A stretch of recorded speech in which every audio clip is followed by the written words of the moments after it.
રાજપીપળા ખાતે ભરૂચના સાંસદ મનસુખભાઈ વસાવાએ પોતાના વતન રાજપીપળા ખાતે આપના ધારાસભ્ય ચૈતર વસાવાએ બોગસ ગામ ખાતે તો નાંદોદના ધારાસભ્ય ડોક્ટર દર્શનાબેન દેશમુખે રાજપીપળા ખાતે પોતાનું મતદાન કર્યું હતું।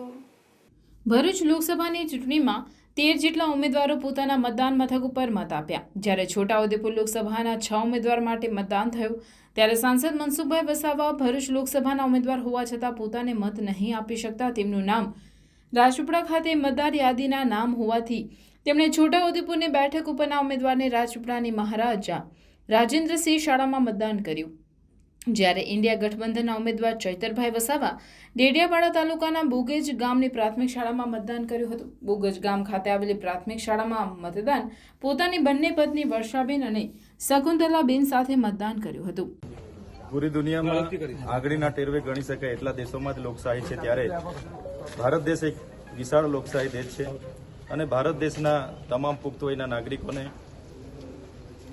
મતદાન કરવાનો અધિકાર મળ્યો છે। ત્યારે આજના દિવસે આપણી સૌની ફરજ અને જવાબદારી બને છે આપણા પરિવાર સાથે ઘરેથી પોતાના મતદાન બૂથ પર જઈને સૌ નાગરિકોએ મતદાન કરવું જોઈએ।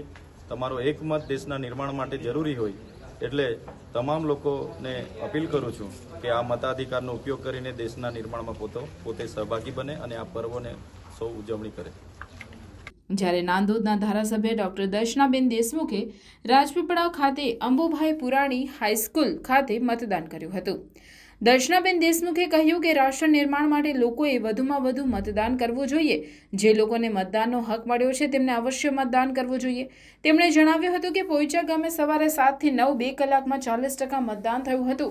સાંજ સુધીમાં 80%થી વધુ મતદાન થશે તેવો આશાવાદ વ્યક્ત કર્યો હતો। સાંસદ મનસુખ વસાવાએ જણાવ્યું કે મેં મારા વતન રાજપીપળા ખાતે મતદાન કર્યું છે। મતદાન કરવું એ દરેક નાગરિકની ફરજ છે। રાષ્ટ્રના વિકાસ માટે મતદાન કરવું જોઈએ। હું જીતતો આવ્યો છું। મતદાન જેને કર્યું તે રાષ્ટ્ર નિર્માણમાં જે સહયોગી હોય એવા જ લોકોને મતદાન કર્યું છે। એટલે મતદાન એક ઠીક છે, મારે અલગ ભરૂચ લોકસભામાંથી લડું છું ને વતન મારું રાજપીપળા છે, પણ જીતવાના ભરૂચ લોકસભામાં મારા ખૂબ મોટા શુભેચ્છકો હોય છે। હજારોની સંખ્યામાં કાર્યકર્તાઓ મને મતદાન કરનારા હોય છે અને સવારમાં 4 થી 5 6 મતદાતાઓએ 7 ને 14 મિનિટે મતદાન કરીને મને તરત વિડીયો વાયરલ કરીને બતાવ્યો કે મનસુખભાઈ અમે મતદાન કર્યું છે। નર્મદામાં આજે હીટવેવની આગાહી હોવાથી ગરમીનો પારો સતત વધતો જોઈ લોકો સવારથી જ ગરમીથી બચવા લાંબી કતારોમાં સવારે મતદાન માટે ઘરોમાંથી નીકળ્યા હતા।